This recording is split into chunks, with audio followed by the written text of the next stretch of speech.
This tagger takes a tissue sample for DNA testing as you tag the animal. The metal spike in the male tag is for taking the tissue sample. Be careful not to touch the cutting end. The top jaw has an opening for the male tag. Press the thumb catch to insert the tag and then release to secure the tag. Load the female tag next. Lift the lever to position the tag.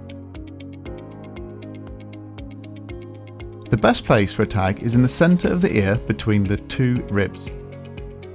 The male tag goes in the back of the ear and the female tag goes in the front of the ear.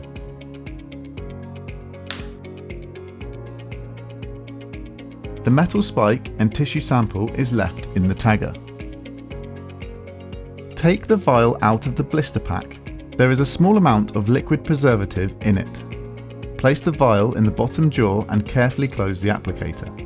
Steady the applicator against something solid as you squeeze. It helps to push down with your other hand. You will feel and hear the vial click onto the spike. Push the thumb catch to release the sample.